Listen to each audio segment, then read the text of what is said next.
Good evening. Hi, I'm Rose McNeil, Chair of the Joshua Johnson Council for 2024-2025. We welcome you to the Joshua Johnson Council's JJC Talks, and we're thrilled that you took the time out of your busy schedule to join us to learn about one of Baltimore's well-known artists, Larry Poncho Brown. The Joshua Johnson Council, JJC, is an affiliate group of the Baltimore Museum of Art. We are one of the oldest African American museum support groups in the U.S., and we are currently celebrating our 40th year. It is our mission to forge meaningful connections between Baltimore's African American communities and the Baltimore Museum of Art by promoting and highlighting the achievements of African American artists.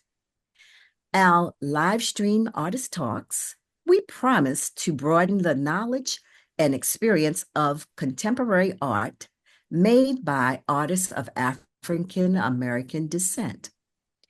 The JJC is named after 18th century African American portrait painter Joshua Johnson, who lived and worked here in Maryland.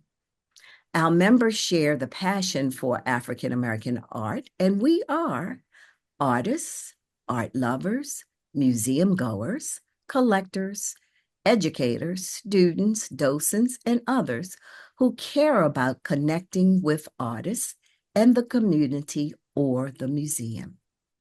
JJC membership offers a wide range of opportunities for art lovers who want to actively participate in the museum's work within a network of friends and colleagues dedicated to art. We invite you to join both the Baltimore Museum of Art and the Joshua Johnson Council. Membership dues support our work. JJC business meetings are on the second Thursday of every month from September to June at 6 p.m., and our talks start at 6:30. To join JJC, we would like for you to go to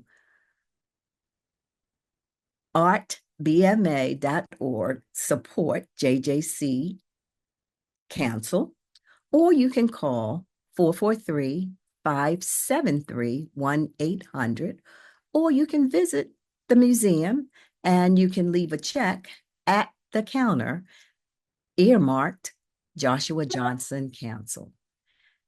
We hope you enjoyed this evening's talk. And now I'm going to hand it over to Meryl, who will tell you more about Poncho Larry Brown. Thank you. Thank you so much, Rose. My name is Meryl Hambleton. I am the Director of Public Engagement at the Baltimore Museum of Art, and in that capacity have the honor of working with the Joshua Johnson Council to help execute all of their wonderful programs, including our JJC Talks series. And I have the distinct pleasure of introducing Larry Poncho Brown, who we are lucky enough to have join us this evening for the latest iteration of our JJC Talks series. So Larry Poncho Brown probably needs no introduction for many of you, but for those who may not know his work or would like a review, I'll share a few highlights of his long and rich biography. So Larry Poncho Brown is a native of Baltimore, Maryland, and embarked on his artistic journey at the age of 17 as a sign writer. He has remained a full-time artist ever since. Poncho holds a BFA in graphic design and photography from the Maryland Institute College of Art. In his early career, Poncho's art predominantly featured airbrush illustrations. His evolution from a graffiti artist to a classically trained sign painter and graphic artist culminated in the mid-1980s with his groundbreaking Black is Black series, which courageously addressed the subject of colorism within the African American art world. During what is often referred to as the golden age of African American art between 1985 and 2000, Poncho and other artists defied traditional norms, making their art accessible to the masses by directly participating in community art and cultural festivals, bypassing the conventional artist, gallery, publisher arrangement. At the peak of this era, Poncho's work adorned the walls of nearly 500,000 homes across the country and was available in 3,000 galleries. Poncho's fine art and commercial work has graced the pages of national publications, including Ebony, Essence, and Jet magazines, and has also been prominently featured on television shows, including A Different World, The Wire, and The Carmichael Show. His work is included in the collections of influential figures such as Camille Cosby, Dick Gregory, Anita Baker, and Ed Gordon, and is held in the institutional collections of Coppin State University, the Charles H. Wright Museum of African American History, and the District of Columbia Superior Courts, among others. Over his long career, Poncho's work has garnered many accolades. Most recently, he was recognized as Best Visual Artist by the Baltimore Times in their Best of Black Baltimore list of 2024. This year, he was also the recipient of the Roberta's House Elijah Cummings Leadership Award. In addition to his very active fine art practice, Poncho has a lifelong commitment to community work. He's the founder of Raising the Arts, an initiative that has created over 70 images to assist nonprofit organizations and African American groups in their fundraising efforts. And additionally, he co-founded The Creative Quarantine, a collaborative project where professional artists dedicate the entire month of January to creating new experimental works. And I'll just say that this is just a sampling of the many, many things that Poncho has done. You all are lucky enough to be able to hear more detail from Poncho himself. And without further ado, I will pass it to Poncho. Thank you so much for your time and enjoy the talk.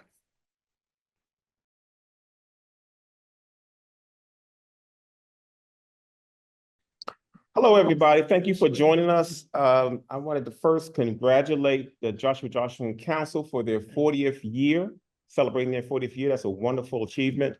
My name is Larry Poncho Brown. I'm born and raised in Baltimore City. I am also celebrating 40 plus years in the business, so it's a great marriage. 40 is the theme of tonight. I'm going to show you a few slides of my work.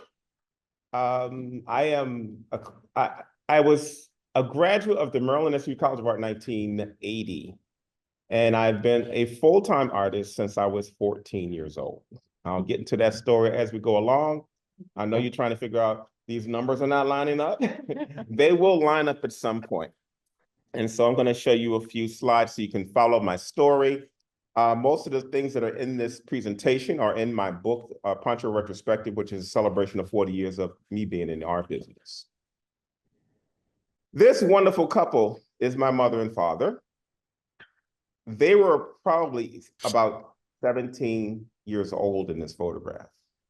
I am the child of teenage parents.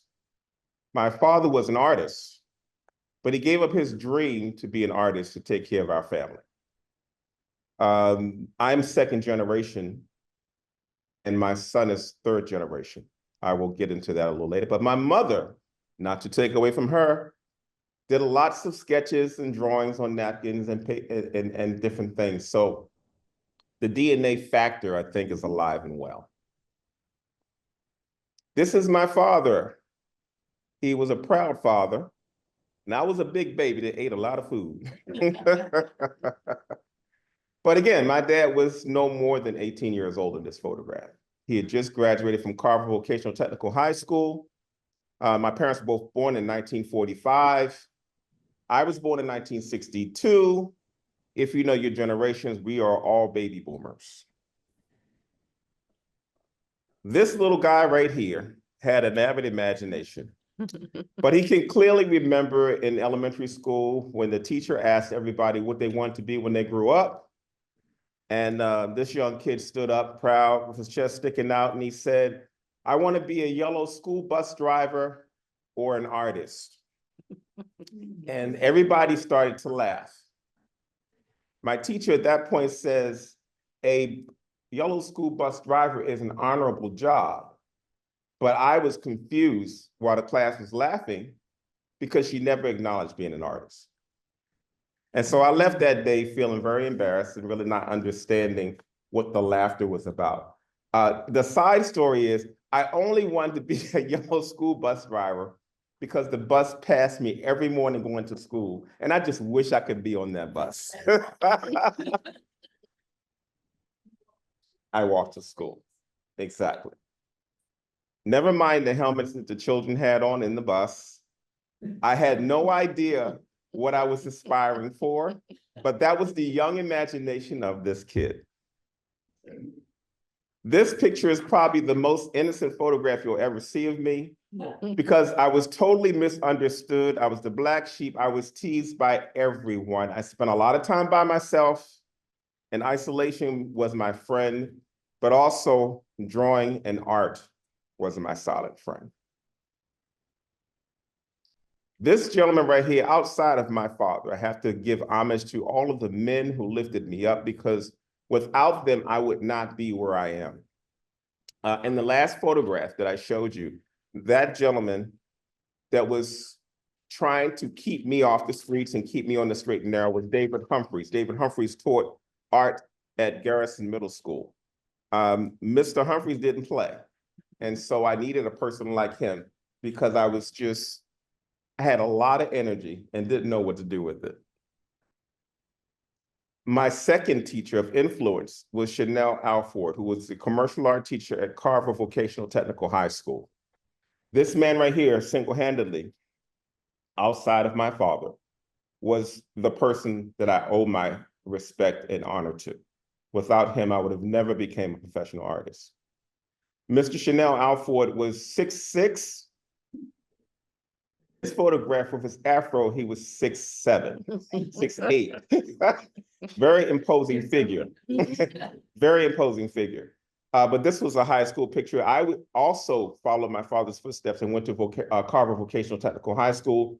And if you look on the background, you see all of those signs on the wall. And the lady standing next to me is the late Barbara Thomas. Now, what I didn't know was that Miss Thomas was the fastest letterer in Baltimore City. And she was quiet. She was very humble.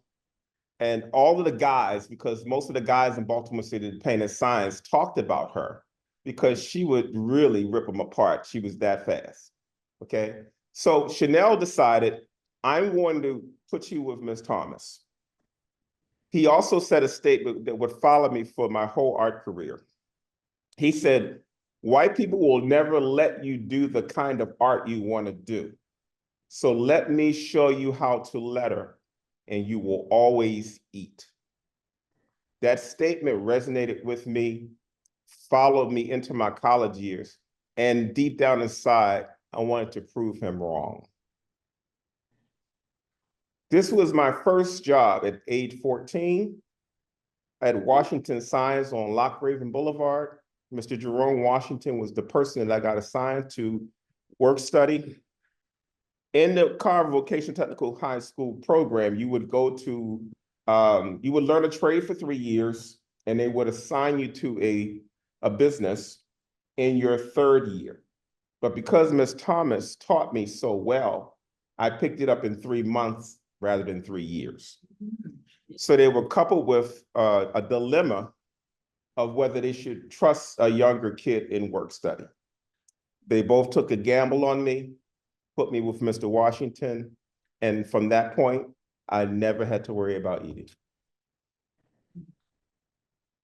I know that this is an adult show, it might be some children playing, but I want to show you where my mind was. This picture was done when I was just about 16 and a half, 17 years old. I had learned how to paint by mimicking books. The whole subject of self-taught has always been a dilemma for me, because by me going to the MICA, people assumed that I learned my trade at MICA. But my trade was DNA-based. My trade came through watching my father. My talent came from mimicking books.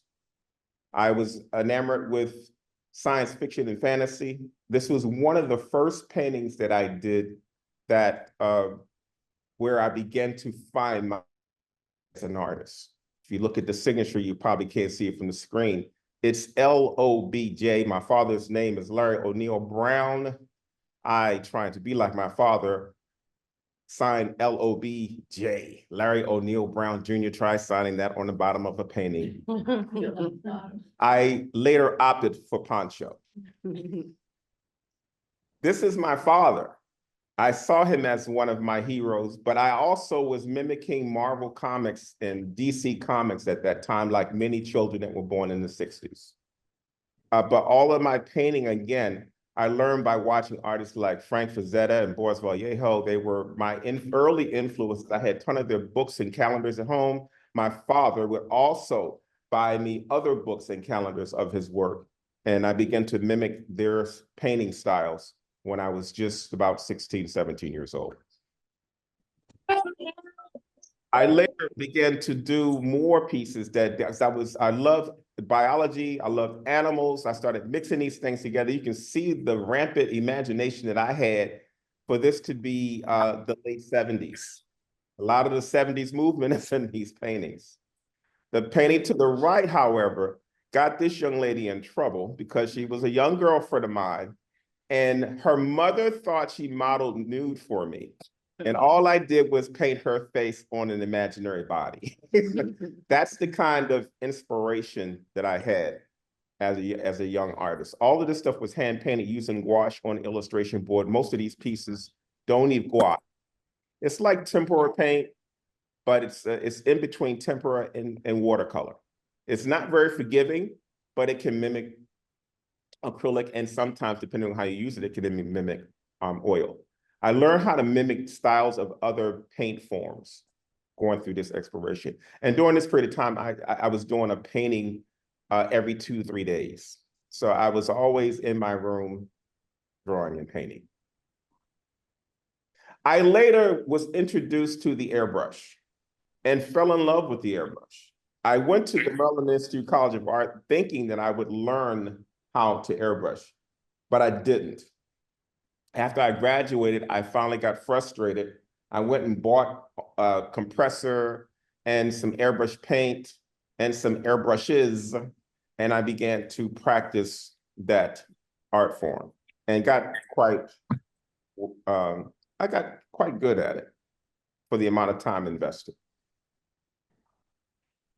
I began to start doing pop art of things that were popular. Grace Jones was one of my heroes, but the painting to the left really shows you the direction that I was beginning to go. Fashion. I was doing so many different types of things, not worried about what subject I was doing, what I was trying to say. I was more or less trying to learn every medium that I could possibly learn. My first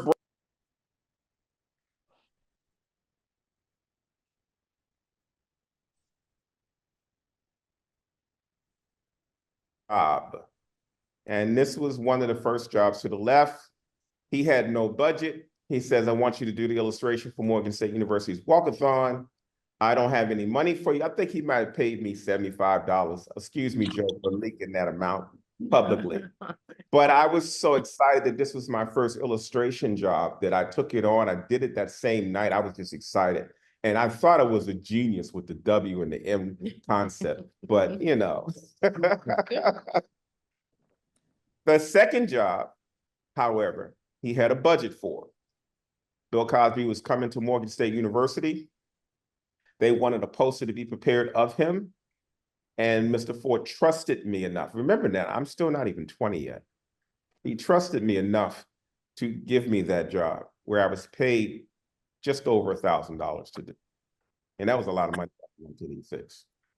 Okay.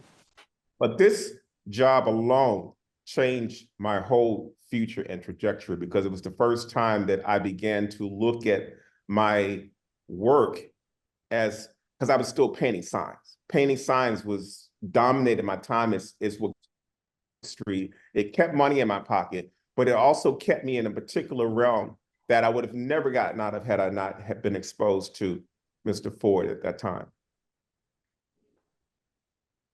I got to meet Mr. Cosby at that particular show. And from meeting Mr. Cosby, I later met Mr. Dick Gregory. Mr. Dick Gregory was the first person to hire me on the spot. I went to one of his sessions and at one of the Catonsville Community College. He was talking about health. He was doing his comedy. Me and another friend went to go see that performance. And after the show, I slipped a portfolio in Mr. Gregory's hand and said, Mr. Gregory, take this. This is a gift. And I love what you're doing. And thank you for being so inspirational. He says, thank you, young brother. And as I was getting ready to leave the auditorium, Dick yells out, young man, can you come back here, please? He said, did you do this artwork? And I said, yes, sir. This is something I do on the side. I love doing art. He says, call my office in the morning. I have a job for you. That job ended up being the Bohemian Diet. That was his big thing in the 80s. I was the person doing the illustrations for the Bohemian Diet plan. As you see right there, that was one of the jobs I did for him. I was his personal artist. Any concepts that he came up with and that he wanted to present to other people, he would call me and have me do renditions of those pieces. That relationship lasted for just over 7 years, and it was probably the most instrumental period in my life because I learned so much and met so many people during that period of time. This is one of the ads that I ended up doing that went national.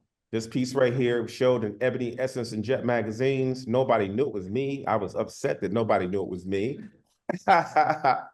And Dick Gregory ended up, I did this as a, hey, Mr. Gregory, this is what I was thinking. And Mr. Gregory says, I love it. And then the next time I saw it, it was in a national ad campaign.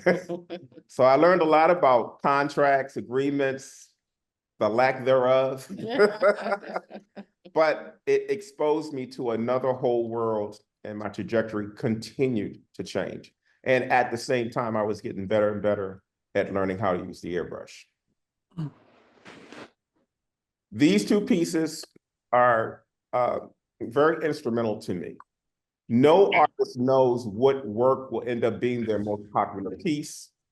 This piece was created to the left, Black is Black, in 1988. Predominantly done in airbrush. But this piece went national, and I tell you, many thousands of copies of this piece was printed. I went to a couple of local distributors when I first created this piece, and all of them said that they didn't want to carry the piece. They said it was non-traditional, it looked too airbrushy, it looked too graphic, it looked too X, it looked too Y. And I decided to go and print them myself, and this became one of the top 10 selling prints in the 1980s. I later coupled it with the male version. The female version is all from imagination.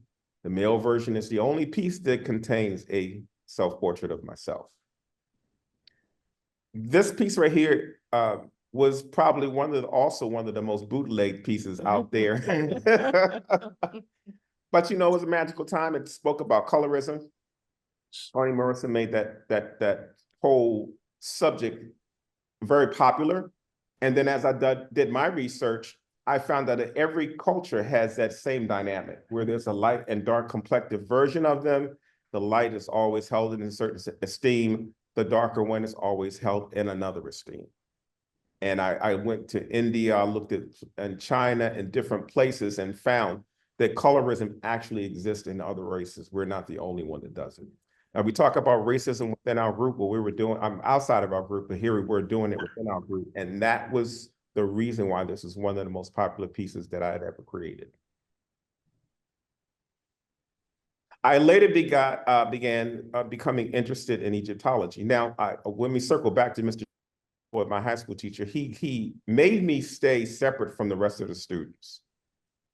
My mother and father separated when I was 14, going to Carver. He knew that I had 1 foot in the street and 1 foot in the classroom. So he was determined to keep me safe, and he put me in the corner of the room. And so he made me read books by Ivan Van Sertima and Dr. Ben when I was in high school. That resonated in the back of my brain for many years before it finally came out in my art. And this was one of the first times that I began to reflect on a lot of things I had read in those books. I did a whole series of Egyptian queens. Funny story is that at that time, Budweiser had the kings and queens of Africa. series. It did very, very well. And some of the most well-known African-American artists in the country were hired to do those pieces. I thought I was good enough, so I sent them a solicitation asking to do one, and they never answered my solicitation. So I decided to do my own series. These were the first pieces that I published, and they all did very, very well on the marketplace.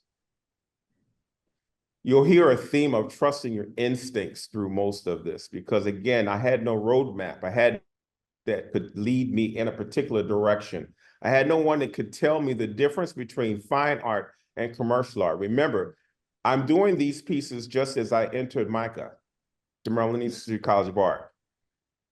Very strict traditional program. I studied graphic design. Nobody told me when I was at the registration office paying for my class that if I had chose general fine art over commercial art or graphic design, that people would see me in a different light.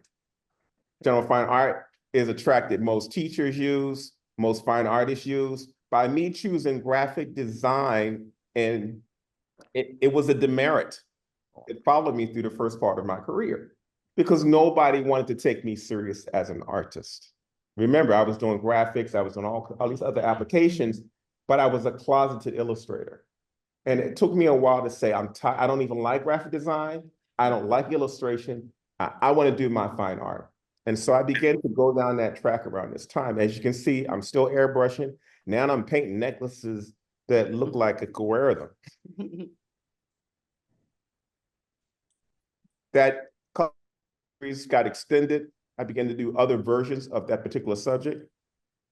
The subject was really gaining a lot of momentum. Black is Black ended up being on A Different World. And if you're familiar with A Different World, that was a HBCU kind of a concept. They had 3 of my pieces on the show for 4 seasons.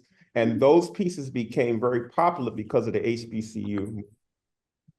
I could never pay for the exposure I got when those pieces were used on the show.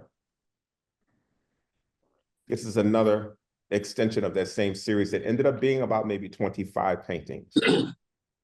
I did a male and a female version of this one as well. Along the way, I got tired of airbrushing. I felt like I was missing something. I wanted to go back to school and start to mimic some of the things that I learned in school, not just at MICA, but at Carver Vocational Technical High School.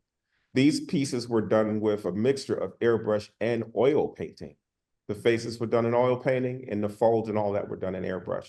I began to mix all types of media together to get the kind of feelings that I wanted. One was done on kente cloth, one was done on African fabric from Senegal. During this period of time, this was very unusual. Artists weren't doing this stuff. And that made me very appealing to distributors because they wanted what was going to be happening next. Was it a preconceived notion for me? No, it was not. But that's how I got introduced into the art business with these few pieces that you see around this time. I was in the studio one day and I kicked a white roller over some black paper, and this interesting pattern showed on the floor. This was the first painting I did in this stylization. I will also say, because of the nature of juried exhibitions, I wasn't jurying very well with the works I showed prior to this slide. I realized that I was being rejected from just about everything I applied to. And it began to frustrate me after a while. It's like, I'm doing well, I'm working with Gregory, I got this, I got that. Why can't I get it through a jury in Baltimore City?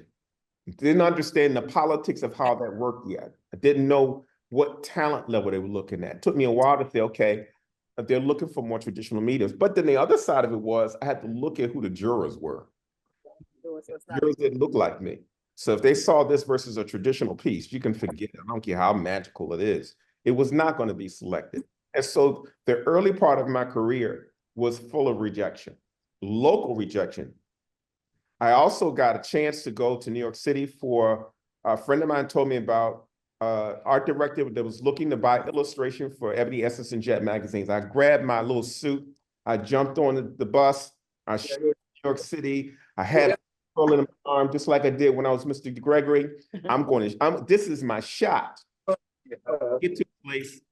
There's a Caucasian man sitting at the end of the table. I hand him my portfolio, flipping through the book just like everybody did in Baltimore. He's not even really looking at me. And then when he finished flipping through the book, not even having looked at it, he handed it back and said, take your name and keep your name for future reference. So I went all the way to New York to get in Baltimore region. Yeah. Coming back, this one is titled Sidestepping. It was actually done in honor of the Alvin Ailey Dance Troupe. Excuse me. Back in the day, artists were starving for, I would say, inspiration. And so if a good book, a good calendar came out, all of us bought those same books and calendars, and you would see 1,000 renditions of these same pieces. And this was one of those pieces. But I really want to talk about that style because that was the beginning point of me beginning to do and try some other things to notably change my jury reaction. I then went from there to splashing paint. I did a whole dance series. Back in that period of time, all artists were doing musical pieces in the marketplace because they were more universal. And rather than jump on the musical bandwagon, I decided, well, let me try to do dance because dance is just as universal. I was also a martial artist at that period of time. And I thought that if I became a dancer, that it would really help me with my martial arts. But I didn't have enough gumption to go and tell a man born in 1945 that I wanted to be a dancer. So I opted to just paint it and save myself all of the drama. That series began to move.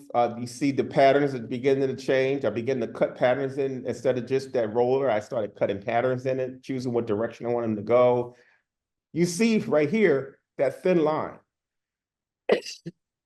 It began to show up around this period of time.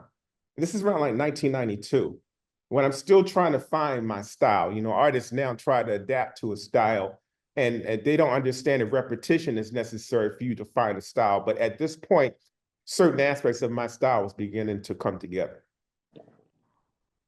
I then got bored with all of it and decided I wanted to go back to basics and started drawing with pencil because pencil was my most hated medium. This drawing right here is of my son when he was born and his mother. This was kind of, I would do these go back to school journeys. I came back to the splashes and now something new happened. I began to glue fabric on pieces. So I was collaging fabric in 1990 before anybody thought about gluing fabric to anything. Nowadays, when you go to the average show, they're gluing everything on top of everything. I'm not taking credit for that, but what I am saying is at the time when I was doing this, nobody was doing multimedia that way. And I think because I came as a sign painter through graphic design, I had a whole different viewpoint on how I was creating my imagery that wasn't really as rigid as what I was learning at the Maryland Institute College of Art. I think I was actually rebelling against what I was learning at MICA. This is another extension of that. I began to do the force. And this style you see with the exaggerated muscles and the hands, that's my dad. My dad's work looked like that. But I began to use that. I was still using the texture. I was adding the fabric. Suddenly, I began to jury a little better. I got tired of all of that too and decided, well, what would happen if I went back to school and I started doing charcoal drawings and then airbrush on top of it? And these pieces came out. The Blackness was a turning point in my career. When this piece was released, it sold out in 3 months. It was this 850 edition. The print market really went crazy over this piece. This piece is about oppression, but it's also designed for you to look and see what you see. Is he in bondage? Is he not in bondage? Depending on who you ask the question, they all see something different. I later did a version of this with a Black background, which also completely changed the message piece. But the Blackness became the beginning of my Perseverance series because I had a studio fire in 1995 where I lost everything. I lost everything that I created from 1995 as far back as I can remember, including all school artwork, artwork I did when I was a child. I was a 5,000 square foot space. It was the Holland Street Exchange fire, happened November the 10th of 1995. I remember it like it was yesterday. This original was on the wall when that fire happened. After the fire, I created this piece. It's titled Surrender. It actually is a comment on how I felt after the fire. I was fortunate that it happened to me when it did, because I had begun to really gain serious momentum in our business.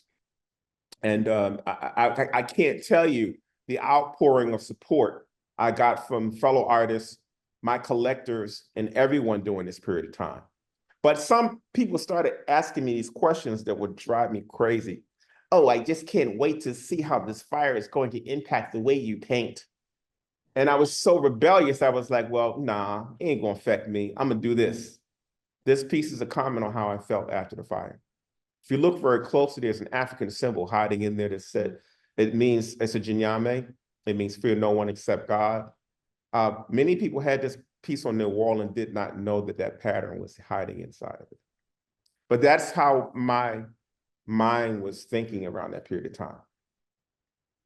This is the other piece I did in rebellion of people saying that my style would change. I kept the same style, but I used the colors I saw in the fire. This piece is entitled Phoenix Rising. When I released this piece, folks really went crazy. That was the first piece that I published after my fire. This edition sold out in 1 month. I began to get deeper with what I was trying to say. I started seeing people with scarifications and tattoos, and I was like, well, if I were going to do a piece, what would I do and where? Slave ship. Came to be. I decided to do a middle passage slave ship. Some people who don't know what it is thought it was a thermometer. I don't know what they were thinking. But this piece also became very, very popular because of the message. So now I'm beginning to get to this point where I'm not just creating images to sell. I'm also now to do images that can educate. I kind of went backwards as a graphic designer going into fine art versus a person who went study fine art, because you start with that perspective. So I had to go the full journey in order to get to that point of starting to say some of the things that I really wanted to say. And by then, I was one of the top selling African-American artists in the country. I began to question things like angelic forms. Why is it that every Bible I ever read never had African-American male, angels? Why couldn't I create some angels that my marketplace would look at and feel comforted by? Ironically, I did a sketch of the piece on the left, Heaven Sent. It had a white angel, and I did a drawing, and I did a black angel, just like that one. And I began to show it to people, different races, to see what their reaction was. It was amazing to me how the black angel was always a fallen angel, and the white one was always looked at as a more angelic form. And often they would change the direction going up or down based on what race the angel was. So I chose to do it coming down. I titled it Heaven Sent. And then the piece to the right became another piece that I did on that same subject. Remember now, at this point, I'm still doing charcoal drawings with airbrush on the top. Nobody could figure out what I was doing. I got tired again and decided, well, I think I'm going to wind down this colorism series. And this was the last piece I did of the colorism series. It's called The Sun People. It also was very well received because of the stylization of it. The dimensions of it was a little different. Quite a few of my friends I use as models in there. Even my ex-wife is in there too. She's hiding in the front. I got tired again. You'll hear that theme going out. I think I may have had a slight ADD thing. We were talking about that earlier. My attention deficit thing always affected my work. So I decided I wanted to do a fusion of that same style with the lines, and I decided to pick up some oil pastels and pastels. Now in college, I did a lot of drawings for my portraiture class with Abby Sangiamo, who was one of my favorite teachers there. Abby was the first person to embrace me at MICA. When I could tell people my MICA experience is not very positive. I was the only Black in most of my classes. Most of them act like I wasn't even there. When I turned and worked, there was always, we got criticized by the students, we got criticized by the teachers, and I don't think anybody really understand what my work was. But these pieces are kind of an ode to Mr. Sangiamo. He had me doing pastel drawings. So I mixed that style with doing masks. Also, if you can imagine a marketplace seeing this variety of images, I mean, how do you follow an artist when you have as many different directions that are represented in my work? But what it also did was it broadened my demographic. And so I had multiple demographics where most artists had a streamlined demographic. Was I aware of that at the time? No. I would love to sit here and tell you that I was. Just trying to explain my creative process. So I got tired of the deep stuff, tired of history, tired of colorism, tired of making a statement. I wanted to do something designer. I remember an aunt of mine said that everybody should collect something. And then I remember my mother saying to me, everybody should collect something. So this piece is about keepsakes, heirlooms, things that you inherit. I did a whole series of pieces like this. There were a combination of oil pastel and mixed media. You see the styles are changing, but you see they're still very similar. And after a while, the people who follow my work begin to follow whatever change I went through. This is a landmark piece because it was like, I got tired of all the stuff you saw prior to this. You see that theme. I wanted to do something where I was using more lines. I wanted to use texture. I got tired of being typed like airbrush. I got tired of doing these realistic pieces, hyper-realistic pieces. I wanted something that was a break. And so I bought me a palette knife. I started working in acrylic, and these pieces were like 30 by 40. This was a commission by Macy's Music Festival. I had 2 weeks to create it, so I didn't have the time to dedicate to it that I would have normally dedicated to it. But what it did was it introduced yet another style. This is a collaged canvas technique. I use one piece of stretched canvas and one piece of unstretched canvas. I cut the unstretched canvas and I glue it to the stretched canvas. So that gives me nuances that I could follow. And this was the beginning of a style that really juried well. As you can see, that line technique, I loved as a child putting puzzles together, but I think I was driving myself crazy the deeper I got into the style, because all the transparencies and the overlaps, and these paintings sometimes, this piece right here was probably 50 inches wide. I have a short attention span, which you also probably hear in this presentation. So none of my pieces take more than 96 hours. But I do tend to work on more than one piece at a time. As you can see, that technique got more and more complicated. After a while, I was like, okay, I'm getting tired of this too. But it was well received by my marketplace. During this period of time, I also started my philanthropy, in that I would go to nonprofit organizations and I would partner with them. They all had art initiatives, they all had galas, they all had fundraising they needed to do. So I began to offer my services to create images for these nonprofit organizations to assist them with raising funds. The last 2 or 3 images were from that series. Through Raising the Arts, the company that I put together, I may have created just over 75 pieces for different organizations all over the country. This is a landmark picture. Dad, when he got frustrated with not having any outlets as an artist and trying to take care of his family, he left commercial art at Carver and he went into printing. My father had me printing business cards in our kitchen for extra money. So the story links, it's a full circle moment. Here I was, my dad had gotten out of art, I was pursuing art, I learned how to do printing.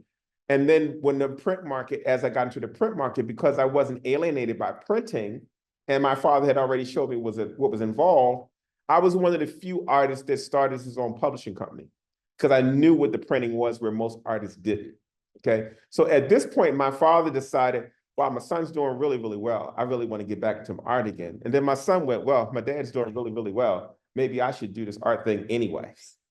So this picture was around the same time when all of us began to do art together. I began to explore with mediums. This is done with watercolor and pencil.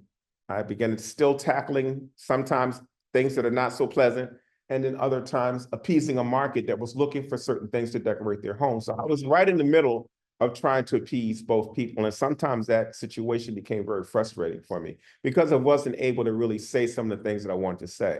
Pieces like this gave me some reprieve because I wanted to remind people where we came from and the struggles that we were going through. This is another piece from that same series. I also began in 1980, you couldn't sell a nude. In 1990, you couldn't sell a nude. But by 1997, people began to request nudes. So I was part of a major art revolution between 1985 and 2005. They called that period the golden age of African-American art because it was the first time that the African-American art became a genre in the commercial art realm. And it was the first time that artists really became able to do this full time. And so it was a combination of the Good Times era and the Cosby era. Those two things collided in 1980, okay? The difference between one and the other. During the Good Times era, Ernie Barnes's work that were on the show were readily available and in stores. The art revolution would have started in the late 70s. Good Times came on TV. And then what came after that, the Jeffersons came on. But the Jeffersons never talked about art and didn't have any art on the set. And whatever art they had on the set was furniture art.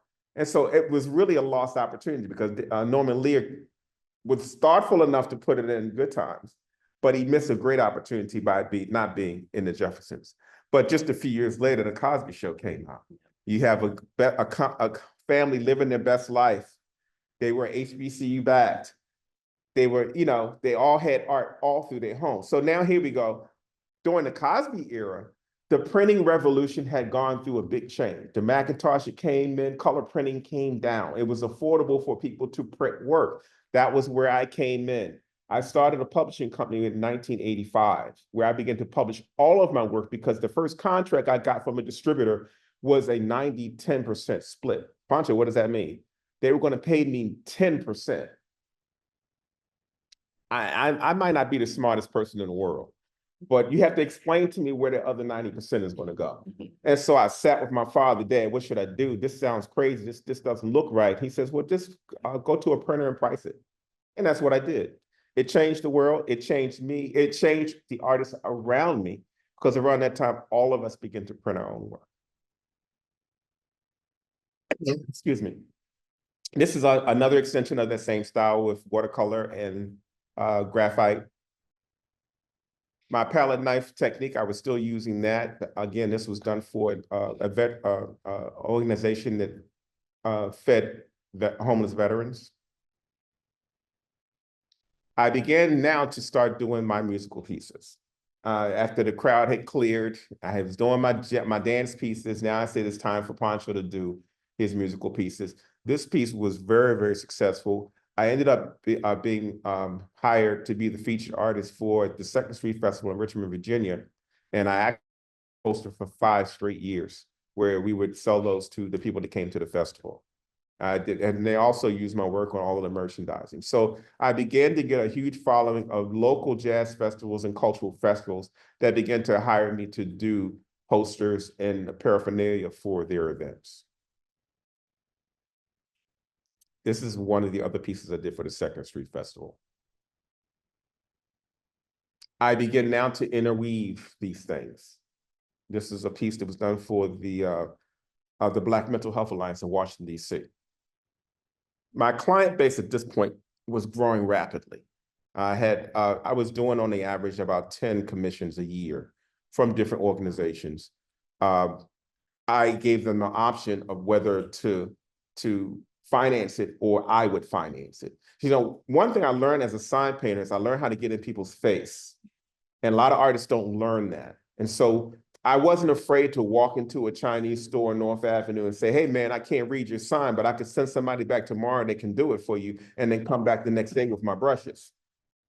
And I would knock the sign out And then sometimes they wanted to pay me, and then sometimes I got it so fast they didn't want to pay me. But what I also learned is that I had to get in front of people to sell work. And that's where this whole concept of raising the arts came from. I was going to nonprofit organizations and asking them for opportunities rather than waiting for my phone to ring. And I try to teach other artists to do the same thing because the world is so big. It's not just one side of the business. It's not just the commercial side. It's not just the fine side. Art is art. We have different levels of appreciation. Without these things being in other areas, they would never support each other.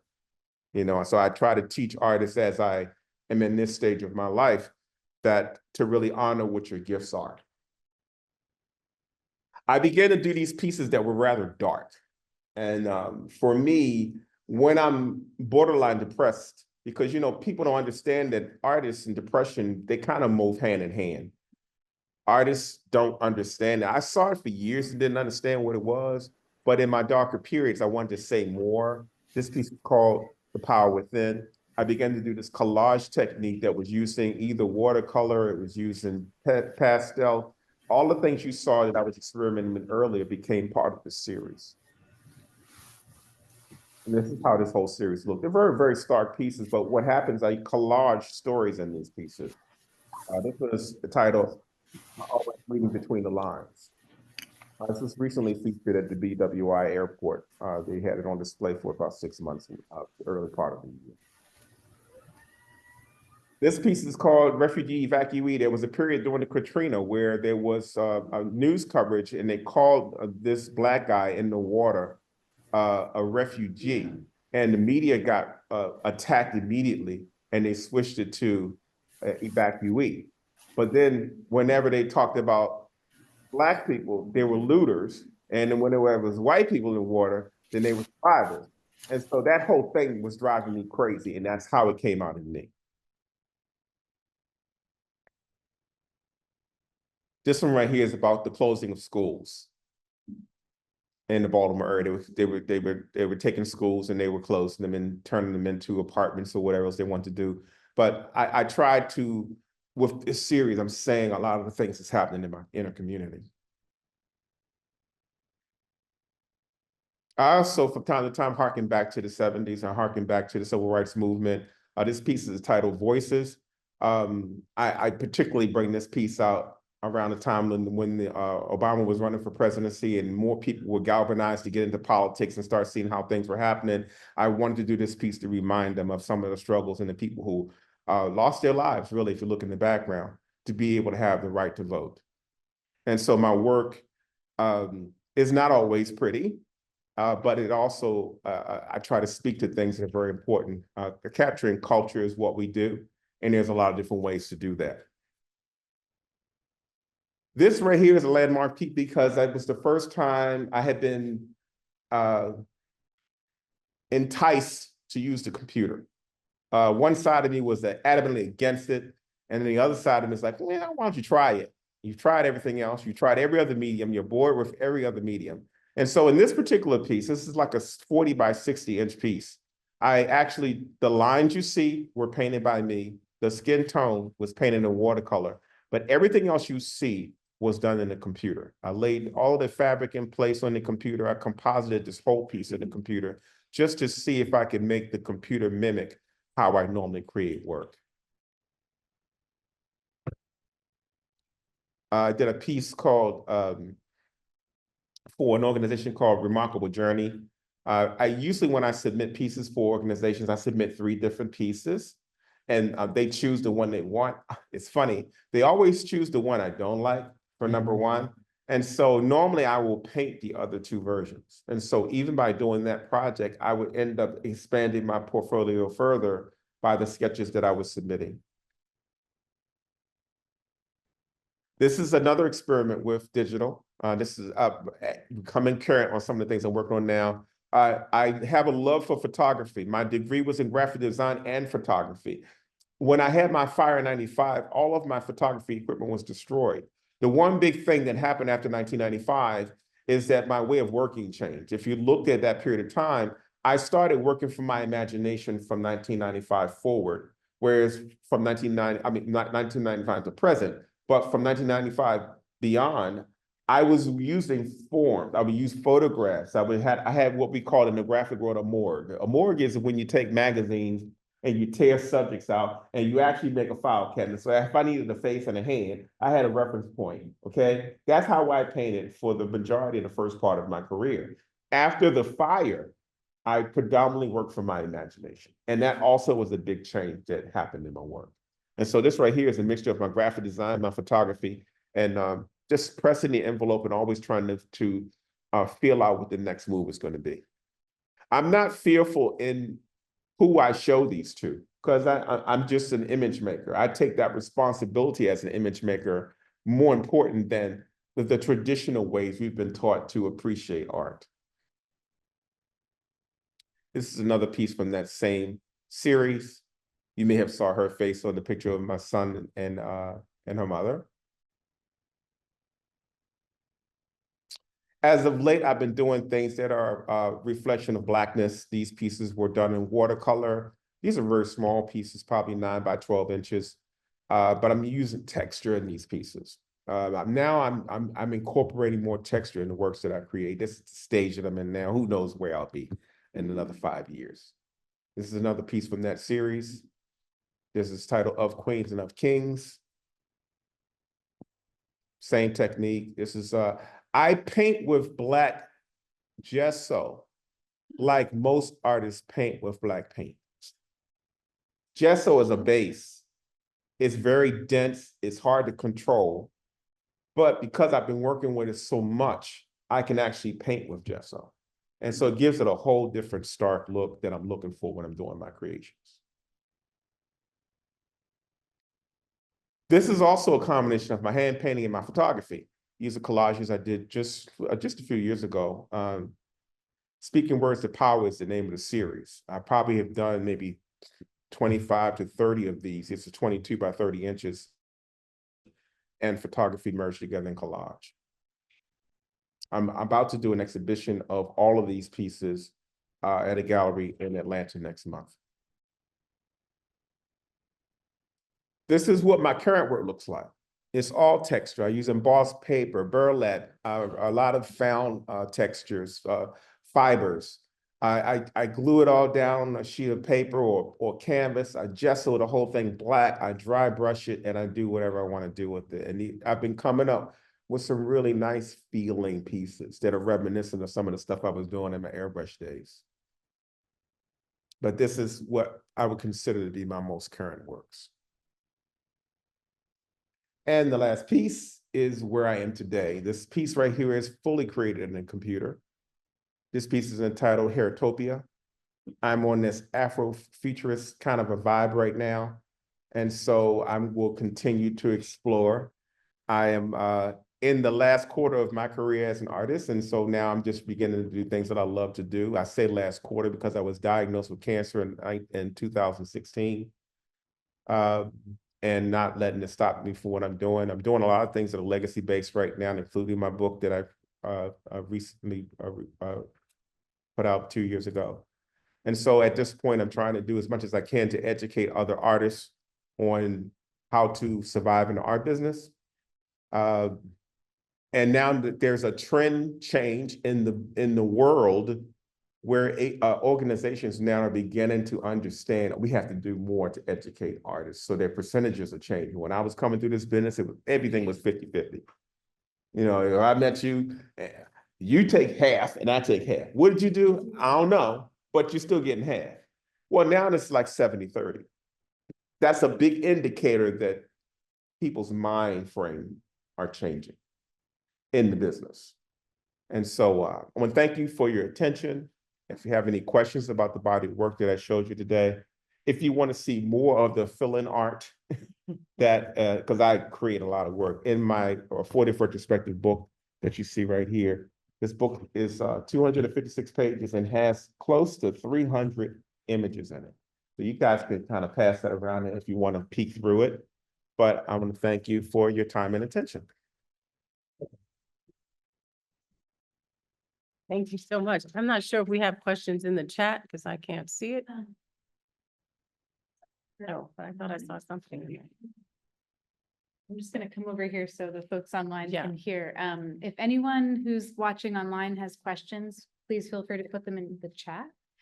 And also, if people in the room have questions, if you want to share them, and then Antoinette, if you wouldn't mind repeating them, so that they get. Sure. So we can start. Does anybody here Can have you- questions already? Is there a way we can see the questions? Yeah. I have a question about the tension potential between your desire for texture, which has been all the way through, and working on a computer. There is none. You can I still- think you the- can get it visually enough. Well, there's certain things you can't mimic in a computer. But as I say that AI is proving a lot of that to be wrong, True. you know? And so I'm also embracing AI at this point. It's something that I never would have even fathomed embracing years ago, but I'm very, very curious about it. And I'm actually using it in some aspects of some of the work that I'm doing today. If you can imagine a database full of everybody's art, everybody's photography, everybody's sculpture, and then you put a prompt and it takes a little bit from all of that stuff and goes boom. That is very, very powerful. I can now make AI mimic my style of work. And it's at its beginning stages. And so like when I was coming through the business, if you didn't embrace the internet, you were going to die. If you didn't embrace when the Macintosh computer came out, you were going to die. And so I try to stay on ahead of the curve of what things are next. And I tend to embrace them rather than just shrug them aside. And I'm trying to encourage other artists to do the same thing. Do you teach actively? I have taught actively. The early part of my career was dedicated to the men that I told you about. All of them gave me an ultimatum. You come back to my class and you teach my students. And so I had that through college. I had that working through high school. So mentorship has always been a big part of me. I've literally mentored hundreds of artists. I would say 1,000, but that would sound kind of presumptuous, right? But I've meant that's part of what I do. Could I teach in a formal setting? My father was a teacher for 35 years. No, I would be that guy you see with a hood over his head being taken away because I don't deal well with disciplinary problems. So there's a line. There was a time I would speak at schools. Now I've shifted my focus to artists that are trying to figure this whole thing out because I spent many of my years in school. So Absolutely. I do have a question about Yes, ma'am. the fine art lane, Yes. and that is the singular production. Yes. So, and it sounds like your career, you started out with multiples, that I'm doing things and there are more than one. So there's the print game that's happening very early. But then there are the artists that have come to print, well, not print, but they're producing work that is the original work and that's it. But you've had that in your head early on that you got to. And so was that the driver for you to go directly into the multiple production versus I'm a fine artist, this is what I'm going to produce. I understand you went in the graphic lane versus the fine art lane. But did that keep you from being the one who creates the original and that's it? The original sells. I wait for the original to sell. It's not because you went into the multiples and that became. The bottom line is that when I came about, Black people weren't buying art. Okay. For the most part. Okay. When I came into this market, we were longing for cultural identity. And so that's why that whole revolution happened, because there was an affordable art movement where we began to create work. We would go into communities, we would do festivals and art fairs, and we would actually administer to the public, which is already against the grain of the fine art realm. At some point, you got to pick what gang you belong to. And you got to adhere to the rules and regulations of what that is. And yeah, you might be able to come up on the line of one of those other gangs, but my focus was never on the fine art realm. It always seemed very limiting to me. And even at 40 plus years in the business, it's still limiting to me. And when I see the masters begin to garner the kind of work that their work is worth today, then I won't probably be impressed. And I'm glad I took the route that I took, because the fine art realm would have been very limiting for me, okay? While you talk about original works, I have more original works than anybody can buy. It's just a matter of what marketplace I choose to put them in, okay? But it's a different marketplace. we need to understand that the art business is bigger than what we've been taught in this country. You know, there's a Eurocentric view of how art should be managed, and then there's other views. My alignment is more along when I went to my first couple trips to Africa and can see that the art was part of everything that they did. It's their religion, it was how they swept, it was how they wore their clothes, it was everything. And so my work is now in 500,000 homes. That would not have happened on the fine art side of things. Oh, yes, I would have been exposed to certain cross sections of people, but for where I wanted my work to go, I chose the right gang. Of course, that's Yeah. your choice. That's, No, but I mean, that was Yep. just to, I mean, every artist has a different environment that they're trying to pursue. Do I wish I had more respect on that side? Absolutely, but I should have been rewinded with the blue pill, red pill when I was at Micah signing up for my classes. Nobody did that for me, Yeah. you know? But in hindsight, I'm glad I managed the way I did because I've still done works. I've done exhibitions in museums. You know, they've saw the value in what I was doing, and I still get some representation. And there's hot, There's there's, to do it. yeah, and there's a lot to be said about what you've done in the arts community. Mhm. Because there are those who started late and came out saying, I still have to eat, I still want to be able to produce work. And Well, I that was never itself worried, but I was is- never really worried about eating. I No, think you sometimes may when not we be. minimize this, it comes down to that part of it. I've heard artists say it. that- Well, but I also have heard artists that haven't, and I know I've more heard artists than both. you do. I heard Okay, both, so but we, I'm saying that there are artists who've come out, said, I need to eat. And that's why I'm going the route that I'm going, which is more the prints and the mass production, putting their work on. I t-shirts hear and you. bags and Every things. artist has their own Bible, They do, Yeah. and what works for some might not work for others. Very true.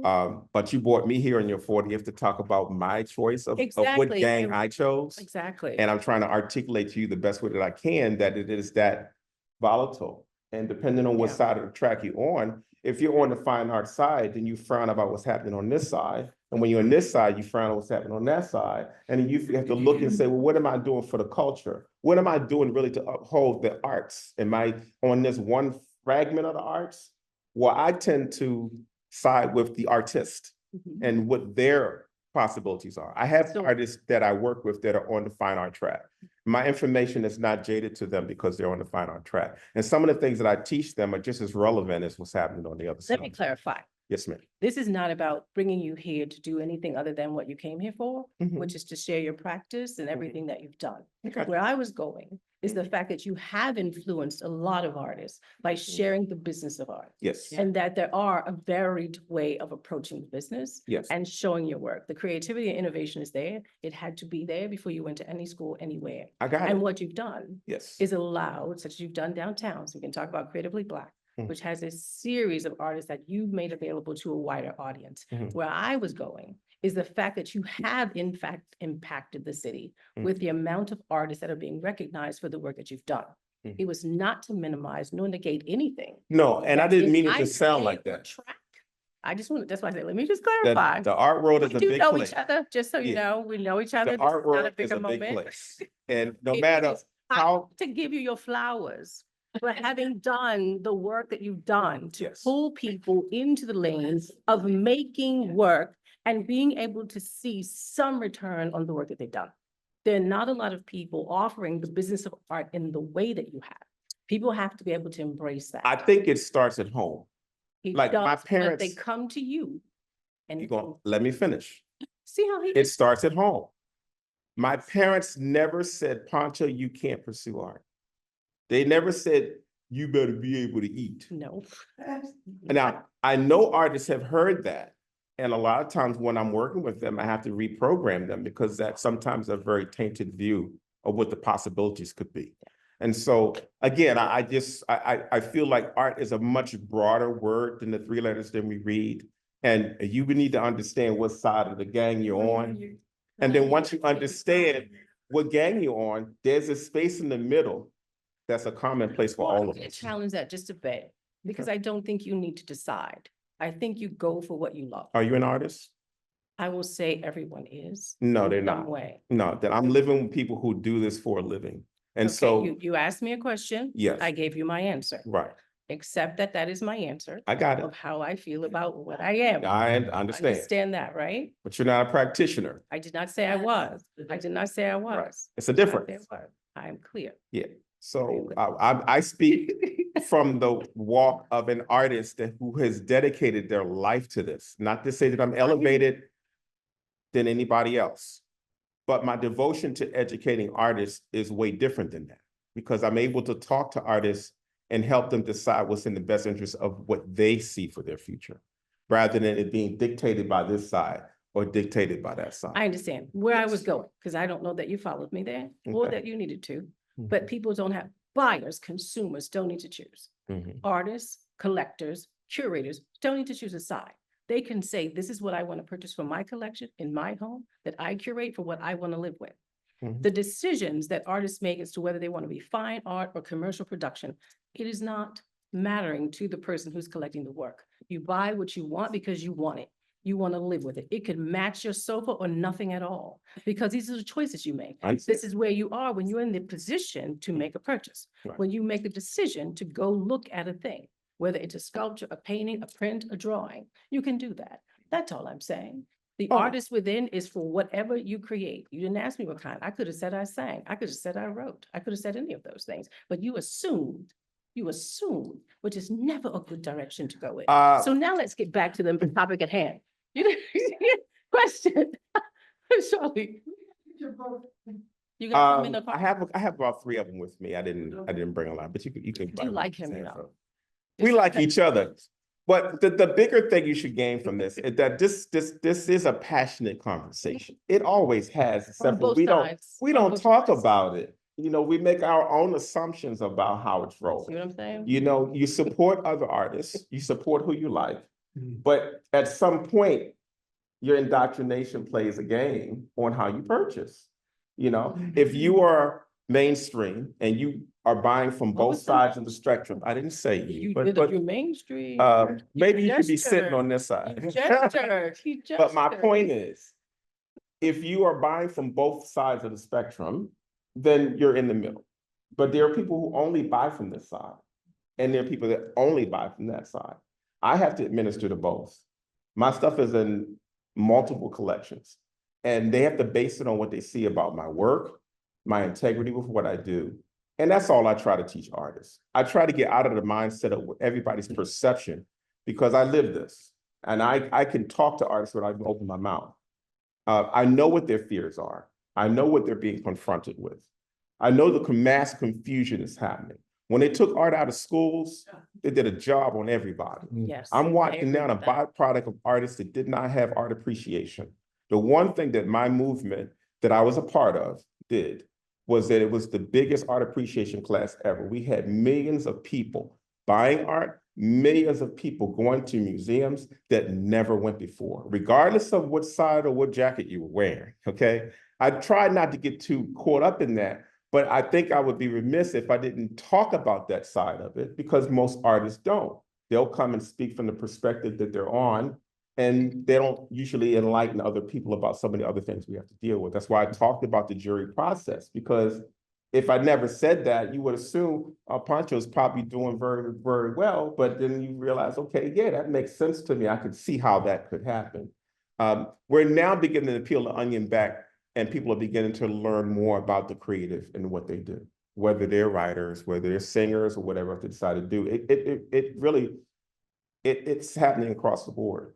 This is the best time in the world to be a creative and to be an artist, with all the things that are available with technology, media, and other things. But I think at some point we still have to broaden our ideology, because it's just too many things happening in the world, too many opportunities available for artists to participate.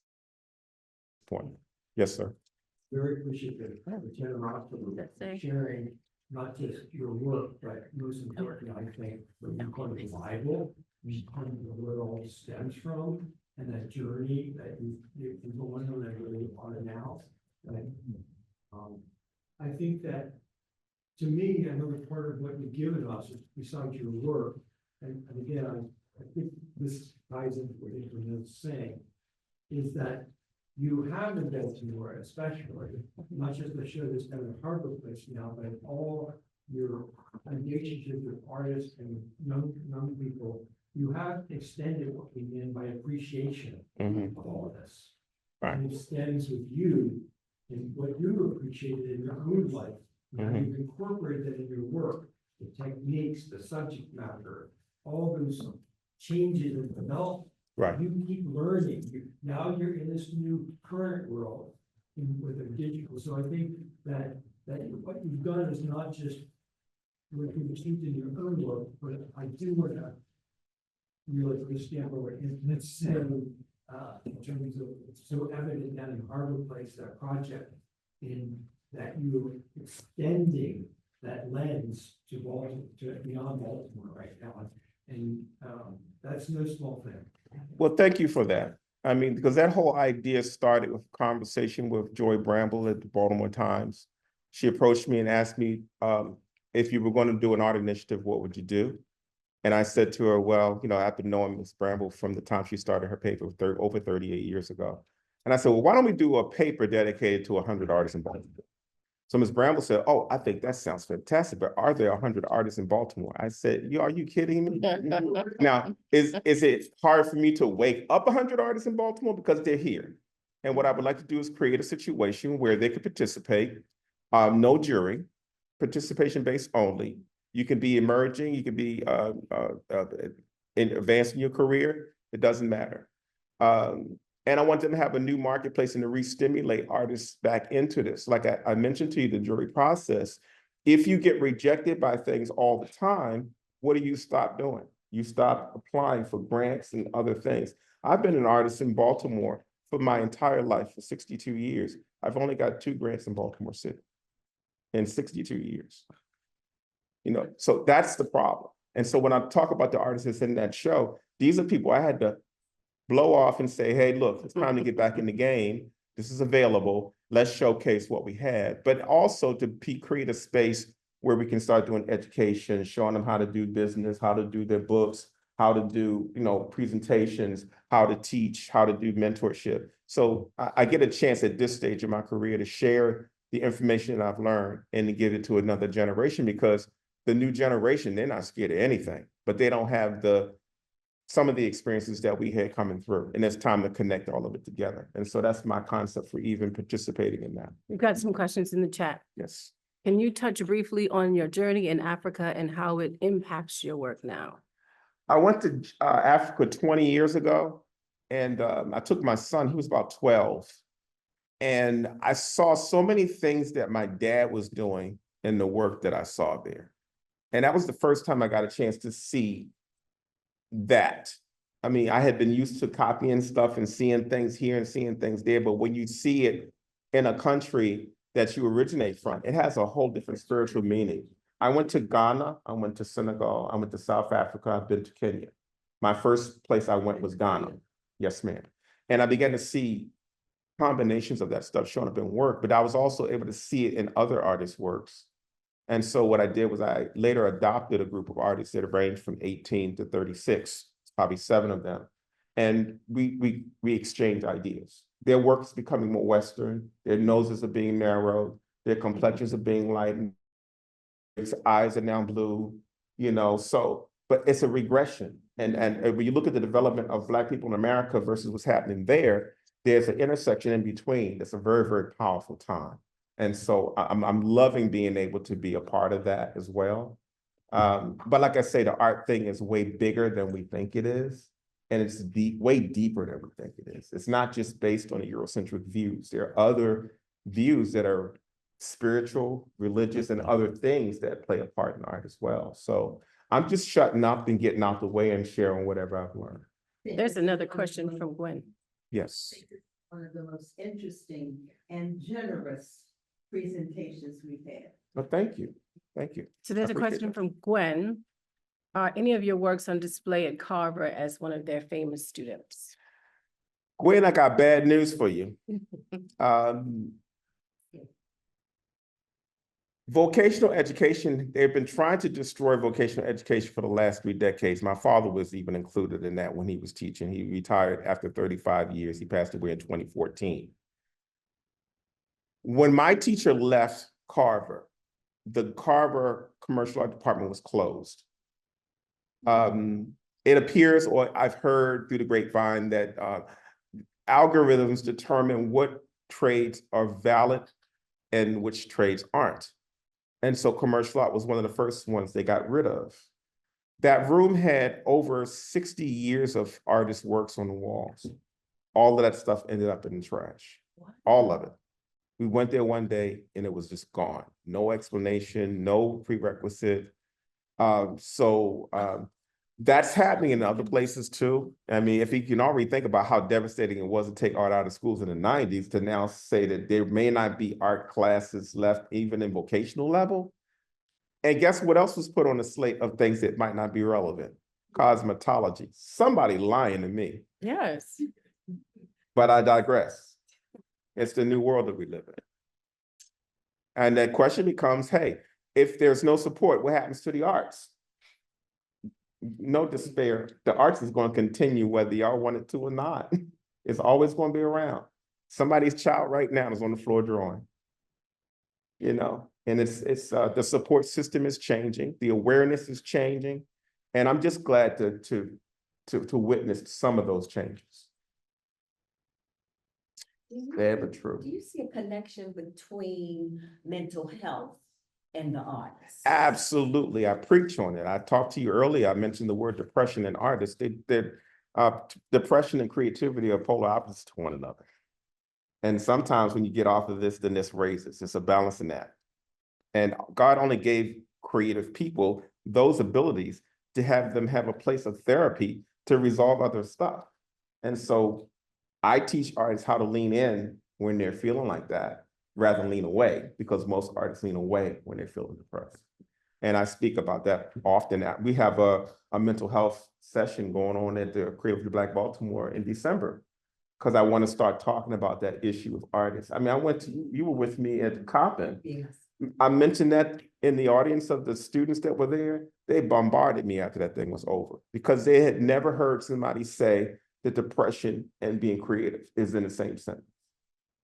You know, because we have a particular view of art and what it's supposed to be in the aesthetic of X, Y, and Z, but we don't get into the mechanics, you know, the physicality, the emotional part, the spiritual part. Nobody mentioned that art was a spiritual expression for me when I was coming through school.